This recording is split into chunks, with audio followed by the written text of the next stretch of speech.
Hello everyone, welcome back to my channel. So in this video I am sharing a detailed tutorial of this cute short jacket which I have created for my daughters on the occasion of Ganpati festival and for Navratri too. So ये जो jacket मैंने create किया है ये एक reversible लहंगे के साथ क्रिएट किया है उसे मैचअप करने के लिए. सो इसलिए मैंने ये फैब्रिक लिया है. So let's dive into its tutorial. सबसे पहले तो मैंने इसके कटआउट्स किए हैं, पैटर्न बनाया है पेपर पे. तो इस तरीके से मैंने इसे कटआउट किया है. As I was making it for the first time तो I was also not sure कि ये बनेगा कि नहीं बनेगा, तो इसलिए मैंने कटआउट करके देखा, सही पैटर्न लगा, इसलिए मैं आपसे ये शेयर कर रही हूँ. तो इसके लिए लेंथ में ली है मैंने 13 इंचेस और यहाँ पर शोल्डर लिया मैंने 5.5 और यहाँ पर जो बैक नेक विड्थ है वो 2.5 ली है. यहाँ से हाफ इंच डाउन जाना है शोल्डर के लिए. एंड जो आर्म होल है उसके लिए मैंने यहाँ पर लिया है 6 इंचेस जो कि हाफ इंच डाउन जाने के बाद 5.5 इंच होगा. और यहाँ पर चेस्ट के लिए मैंने लिया है 9 इंच. तो यहाँ पर मैंने थोड़ा फैब्रिक एक्स्ट्रा ही लिया है बिकॉज बच्चों के लिए है तो मुझे एकदम टाइट नहीं चाहिए था. एनी हाउ जो फ्रंट पार्ट है वहाँ पर 2 इंचेस एक्स्ट्रा जाएंगे ही, सो इसलिए मैंने इसे भी उसके अकॉर्डिंग ही मैचअप करके रखा है. और वेस्ट यहाँ पर रखी है मैंने 8 इंचेस और 2 इंच एक्स्ट्रा मार्जिन के लिए भी छोड़ दिया है क्योंकि बच्चे बढ़ते हैं, जैकेट तो हमेशा वैसी ही रहनी है. सो आगे चल के ये काम आएगा. सो यहाँ पर ये फ्रंट पार्ट जो है यहाँ पर सेंटर पोर्शन से 2 इंचेस हमें एक्स्ट्रा रखना है बिकॉज वो फोल्ड होगा, तो उसे मैं पहले ही अंदर की तरफ फोल्ड कर दी हूँ. उसके बाद यहाँ पर जो बैक पोर्शन है उसे मेजर करके रखी हूँ यहाँ पर. तो बैक पोर्शन के अकॉर्डिंग ही हमें फ्रंट पोर्शन भी कट करना है. तो बैक पोर्शन को रख के इस तरीके से 2 इंच एक्स्ट्रा अंदर की तरफ फोल्ड करके एंड देन हमें आर्म होल की मार्किंग करनी है. एंड जो फ्रंट नेक है वो बैक नेक से थोड़ा सा ज़्यादा डीप रहेगा. यहाँ पर फ्रंट नेक का डेप्थ लिया मैंने 4 इंचेस का बिकॉज छोटे बच्चों के लिए बन रहा है तो 4 इंचेस वॉज इनफ. सो इस तरीके से कुछ 4.5 इंचेस में मैंने मार्क किया है. हाफ इंच क्योंकि वो अंदर की तरफ कट हो जाएगा, सॉरी स्टिच में चला जाएगा. सो उसके लिए मैंने 4.5 इंच मार्क किया. अब हमें एक्स्ट्रा पेपर रखना है, उसे फ्रंट पोर्शन में इस तरीके से उसके नीचे रखना है और जितना भी नेक पोर्शन है बना है हमारा उसके अकॉर्डिंग कट कर लेना है. और यहाँ पर इसकी विड्थ है 5 इंचेस और लेंथ तो जितना मेजर है उतना ही रहेगा. सेंटर से मैं यहाँ पर कट डाल दे रही हूँ बिकॉज मेरे पास इतना ज़्यादा फैब्रिक है नहीं कि मैं उसको पूरा यूटिलाइज़ कर सकूँ. सो सेंटर से मैं यहाँ पर उसमें इनर लगाऊंगी. और यहाँ पर स्लीव्स की लेंथ और विड्थ आप स्क्रीन पे देख सकते हैं. लेंथ यहाँ पर मैंने 9.5 इंच रखी है बिकॉज मुझे यहाँ पर ऊपर प्लीट्स अटैच करने तो उसके लिए 2 इंच एक्स्ट्रा चाहिए. और यहाँ से भी 2 इंच एक्स्ट्रा करने के बाद ही मैंने इसे कर्व में कट आउट किया है. और यहाँ पर जो आर्म होल है वो 7.5 है बट यहाँ पर मैं अभी और एक्स्ट्रा पेपर ऐड करके या फिर डायरेक्टली फैब्रिक पे कट करूँगी तो यहाँ से 2 इंच एक्स्ट्रा लेकर के ही कट करूँगी. सो 1.5 इंच या 2 इंच जितना भी हो सके उसके अकॉर्डिंग आप ले सकते हैं. तो जितना ज़्यादा आप फैब्रिक यहाँ लेंगे उतना ज़्यादा यहाँ पर प्लीट्स बनेंगी तो वो पफ बहुत ही अच्छे से उठ के आएगा. तो सबसे पहले तो यहाँ पर कॉटन की लाइनिंग ली है मैंने, उसे जितना भी मैंने कट आउट किया है उसके ऊपर पूरा ट्रेस कर दिया है सेपरेटली. सो इसके लिए मैं बता दूं कि मैंने फैब्रिक लिया है 1.10 मीटर, मतलब 1 मीटर ही मैंने मांगा था बट थोड़ा सा एक्स्ट्रा था तो 1.10 मीटर था उनके पास तो वो उन्होंने पूरा दे दिया. और लाइनिंग यहाँ पर मैंने ली है 1.5 मीटर. सो 1.5 मीटर लाइनिंग में एटलीस्ट हमारा एक्स्ट्रा जो भी मेन फैब्रिक कम पड़ रहा था तो उसकी जगह हमने लाइनिंग यूज़ कर ली. तो इसमें से मैंने 2 जैकेट निकाली हैं मेरे दोनों बच्चों के लिए, एक for 8 year old and second for 4 year old. तो इन दोनों के लिए ही इसमें जैकेट निकल गई है. तो अगर आपका और बड़ा साइज़ है बच्चों का तो आप 2 मीटर लेंगे दोनों कपड़े तो आराम से हो जाएंगे, कोई ऐसे कट जॉइंट करने की ज़रूरत नहीं पड़ेगी. बट अगर आपको कम में करना है तो 1.5 मीटर में भी हो जाएगा. सो कुछ इस तरीके से सारे ही पैटर्न्स को मैंने कट आउट कर लिया है. स्लीव्स को फ्रंट एंड बैक से भी कट आउट कर लिया है. सो इस तरीके से मेरे दोनों जैकेट्स को मैंने पहले पैनल्स को रख के देखा तो थोड़ा सा शॉर्ट पड़ रहा था. तो यहाँ पर इस तरीके से मैंने उसे काफ़ी अरेंज किया है बिकॉज ये कई बार प्रिंट वाले फैब्रिक ऐसे हो जाते हैं कि एक साइड में प्रिंट जा रहा है तो उसके अकॉर्डिंग देख के हमें सेट करना पड़ता है. सो यहाँ पर 8 ईयर ओल्ड के लिए मैंने सेपरेट रखा है. ये स्लीव्स मैंने 8 ईयर ओल्ड वाले के मतलब इस साइड मैंने कट किया है बिकॉज यहाँ पर स्पेस ज़्यादा था. छोटी स्लीव्स दोनों इस साइड से निकल गई हैं, फ्रंट पोर्शन यहाँ से और कुछ कहीं कहीं पर जॉइंट्स भी मुझे ऐड ऑन करने पड़ेंगे. सो उसके अकॉर्डिंग बहुत सारे मैंने इधर उधर किया है कि कहाँ से क्या निकल पा रहा है उसके अकॉर्डिंग. और सारे जो डायरेक्शन है एक ही साइड जाने चाहिए, मतलब फ्लावर के जो प्रिंट बने हुए हैं उसके अकॉर्डिंग हमें सेट करना था. तो उसके अकॉर्डिंग मैंने सब सेट करके यहाँ पर कट आउट कर लिया है. और ये फ्रंट पोर्शन है. सबसे पहले तो हमें दोनों फैब्रिक को अरेंज करना पड़ेगा. तो सबसे पहले मैंने लाइनिंग ली है. फ्रंट पोर्शन का जो 2 इंच एक्स्ट्रा रखा है वहाँ पर मैंने छोटे छोटे से कट्स लगाए हैं ताकि ये हम स्टिच करने में ईजी हो और उसे एक के ऊपर एक ओवरलैप करके रखा है. एंड देन लाइनिंग का ही बैक पोर्शन लिया है और दोनों के शोल्डर को मैच करके यहाँ पर स्टिच कर लेंगे. तो सबसे पहले मैं इसमें सेपरेटली करें बिकॉज मुझे ये इनविजिबल स्टिच में बनाना है. तो लाइनिंग और मेन फैब्रिक दोनों को सेपरेटली स्टिच करेंगे. सो इस तरीके से दोनों के ही शोल्डर को मैंने सेपरेटली ज्वाइन कर दिया है.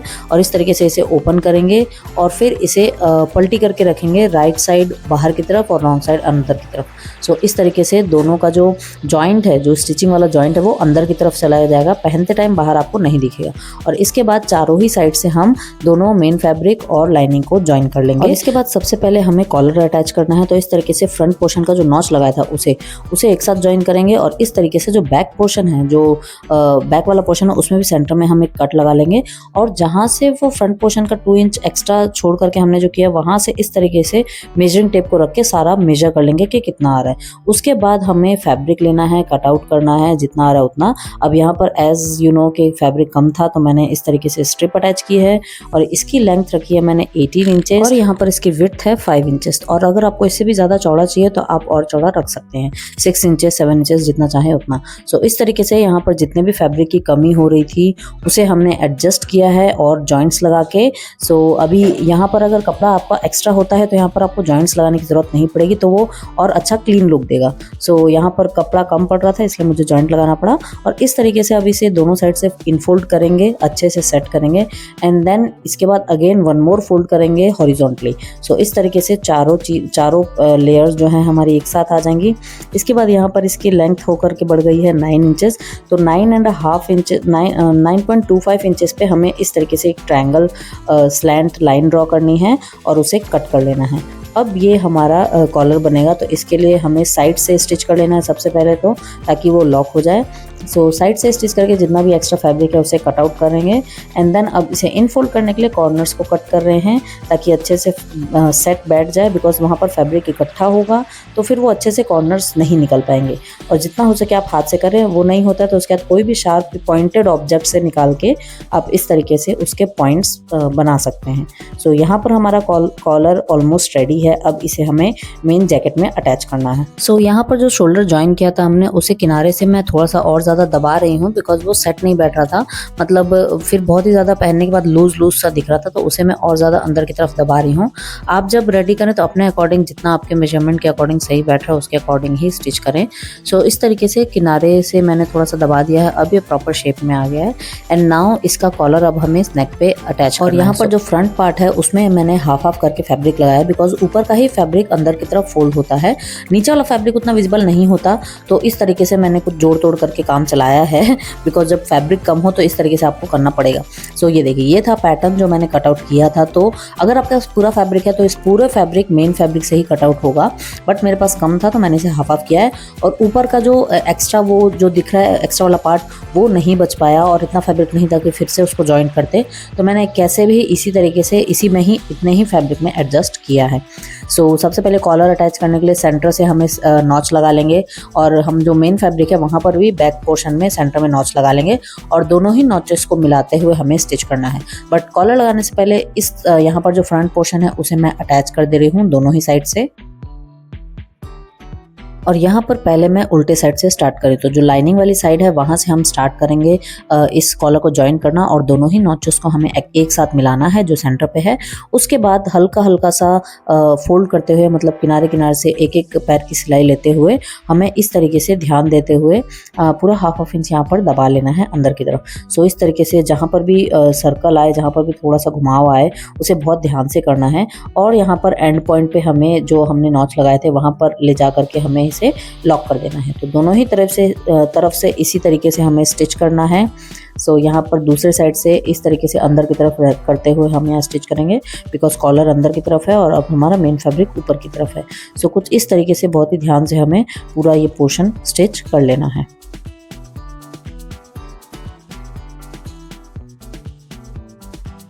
अब यहाँ पर एक साइड से कॉलर अटैच हो गया है, बट यहाँ पर जो हमारा शोल्डर जॉइंट था वहाँ से ये फैब्रिक बहुत ही दबा सा लग रहा है और अब हम जब इसे अंदर की तरफ फोल्ड करके स्टिच लगाएंगे तो वो अच्छे से प्रॉपर्ली होगा नहीं। सो यहाँ पर कुछ कट्स लगाने ज़रूरी हैं बिकॉज ये फैब्रिक को खींच लेता है। तो अगर हम कट्स लगाएंगे तो ये फैब्रिक ऑटोमेटिकली अपने आप फ्री हो जाएगा और अपनी जगह पर बैठ जाएगा।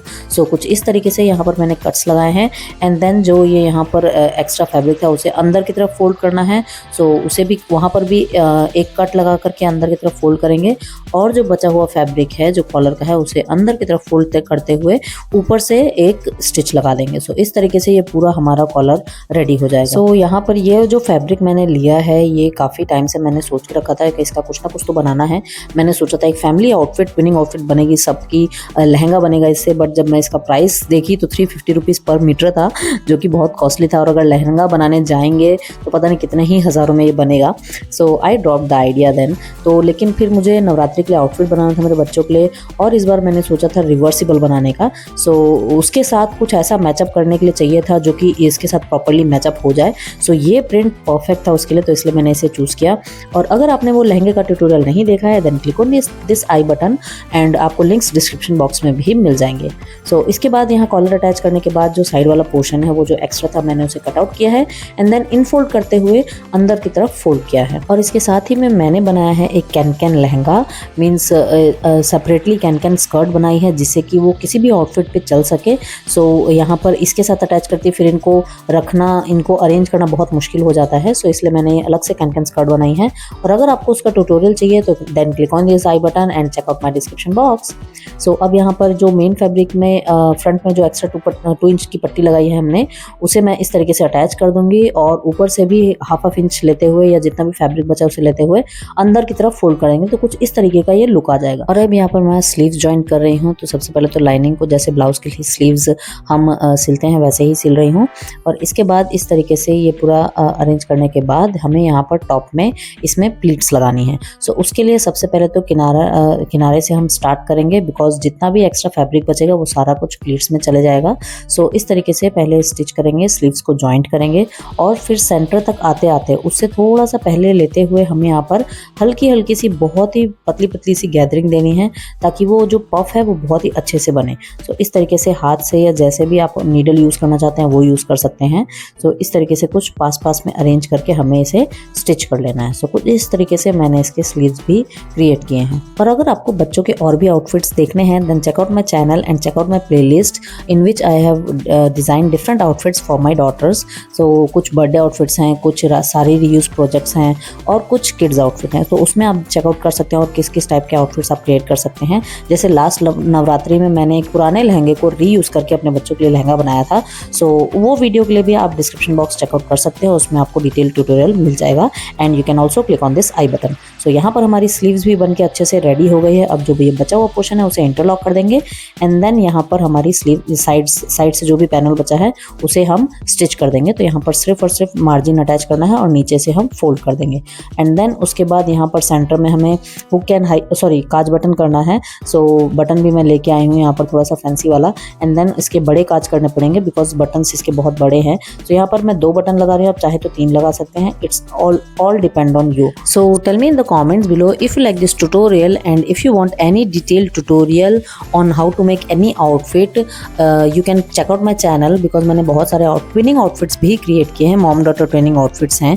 सो उनमें से कुछ भी आपको पसंद आए then please go through that video and if you have any suggestions to make like how to create any other outfit, if you have any doubt you can comment down below in any of my video, I will definitely check it out. So कुछ भी अगर आपको ideas मिलते हैं कि आपको किस तरीके का आउटफिट बनाना है तो you can give me suggestions and if you like this tutorial then check out my channel and check out my other playlist also and don't forget to like this video, subscribe to my channel and share it with your friends and family and those who really want to create something new and click on this I button to watch how I have reused old sarees and created twinning outfits. Thanks for watching.